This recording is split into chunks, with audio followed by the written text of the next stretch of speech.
Fala minha equipe, eu sou o Lipe e esse é o Habilidade na Opinião número 2 para falar da semifinal da Copa do Brasil 2025 que a gente teve nesse último final de semana. Vamos falar hoje do primeiro jogo, né, que teve ontem no domingo, Cruzeiro e Corinthians, ou Corinthians e Cruzeiro, né, foi na Neoquímica Arena, e vamos falar sobre esse jogo aí. Eu anotei alguns pontos aqui, para alguns pontos chaves do jogo que aconteceu ontem, né. O Cruzeiro entrou bem melhor e mais tranquilo que no jogo de ida, né.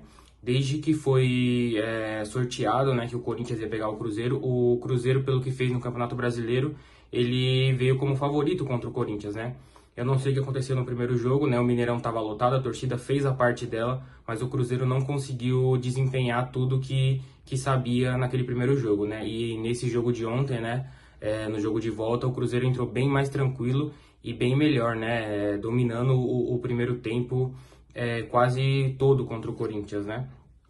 Depois dos 15 minutos de pressão, o Corinthians não conseguiu achar o seu jogo, né? Sempre quando o time joga em casa tem aqueles 15, 20 minutos de pressão, né, que o time da casa faz. O Corinthians fez esse minuto de pressão, conseguiu alguns escanteios, mas depois que passou esses 15 minutos de pressão, o Cruzeiro tomou conta do jogo, né? O Corinthians não conseguiu achar o jogo que estava desempenhando ao longo da Copa do Brasil, né? Então foi bem complicado para o Corinthians no primeiro tempo, né? Muito pouco futebol de Depay e Yuri Alberto, né? Isso vem de encontro ao pouco futebol que o Memphis e o Yuri Alberto entregaram no jogo de ontem, né? Eles são os dois principais jogadores do Corinthians, né? Então, quando eles não conseguem encontrar um bom futebol na partida, o Corinthians acaba sofrendo com isso e não consegue desempenhar um bom papel, como foi no primeiro tempo de ontem, né? O Matheus Pereira mostrou o futebol que acostumamos ver durante o ano, né? O Matheus Pereira é um jogador bem diferente, né? Ele no Cruzeiro durante o ano ele fez um ótimo Campeonato Brasileiro, né?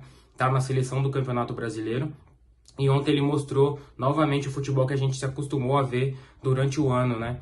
Então pegava a bola, ia pra frente, armava a jogada, achava jogadores, não se escondia do jogo, né? Isso foi muito importante pro Cruzeiro no primeiro tempo.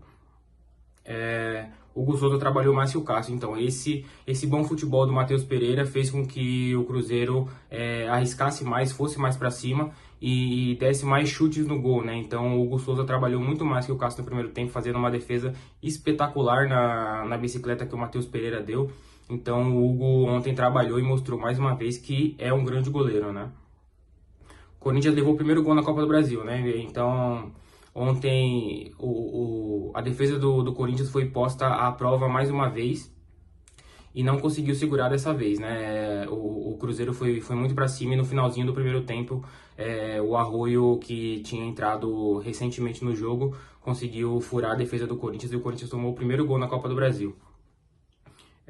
O Corinthians defendeu mais chamando o Cruzeiro para o campo dele, né? Então o Corinthians jogava pelo empate ontem, né? Então nem precisava levar a decisão para os pênaltis, jogava pelo empate, mas eu acho que ele acabou chamando muito o Cruzeiro pro campo dele, né? E o Cruzeiro, assim, acho que dá para concordar que o Cruzeiro é bem melhor tecnicamente que o Corinthians, né? No papel e no campo. Ele fez um ano melhor que o do Corinthians, terminou na frente do Corinthians no Campeonato Brasileiro, então o Cruzeiro é melhor tecnicamente, né? Então quando o Corinthians chama o Cruzeiro muito pro campo dele, se o Cruzeiro caprichasse um pouquinho, o gol era questão de tempo, e foi o que aconteceu no final do primeiro tempo. O Matheus Henrique dominou o meio campo, né? O Mateuzinho, ele passou muito tempo machucado durante o ano, né? Então ele sempre foi um grande jogador na época do Grêmio, lá na Europa. Infelizmente ele não deu certo, né? Bateu e voltou pro Brasil, voltou pro Cruzeiro. Ele passou uma grande parte da temporada machucado, né? Não conseguiu jogar, mas dá pra ver que ele é muito diferente. Ontem no primeiro tempo ele dominou ali o setor de meio campo do Cruzeiro e fez com que as jogadas do Cruzeiro fluíssem mais, né? Então ele foi um grande jogador ontem na partida, determinante para o Cruzeiro ir bem no jogo. O Corinthians se defendeu, o Cruzeiro volta mais concentrado e faz o segundo gol no comecinho do segundo tempo, né? Os times foram para o intervalo com o Cruzeiro ganhando de 1-0 e o Cruzeiro voltou para o segundo tempo mais concentrado que o Corinthians, né? O Corinthians continuou parado como foi no primeiro tempo, né? E o Cruzeiro ali numa jogada bem milimétrica no impedimento conseguiu fazer o segundo gol, né? A torcida do Corinthians empurrou mesmo perdendo o jogo, né? Isso é um destaque que tem que fazer, né? Eu sou palmeirense, mas não tem o que fazer. A torcida dos caras é embaçada, né? Chegou no segundo tempo, o Corinthians tomou o segundo gol, estava sendo eliminado e a torcida do Corinthians não parou de cantar um minuto, né? Então, empurrou o time, sempre empurrou o time, né? Mesmo na dificuldade. Aí o Corinthians conseguiu a falta, conseguiu a bola parada, colocou o Rodrigo Garro em campo, né? Que foi um jogador também que determinante para ontem, para o Corinthians conseguir a classificação. Né, o Garro estava no banco, entrou, mudou o jogo, né? Ele não só jogou bem, mas como ele aperfeiçoou o futebol do Memphis e do Yuri Alberto, né? Que tiveram mais chances. Então, a torcida do Corinthians tomou o segundo gol, continuou gritando.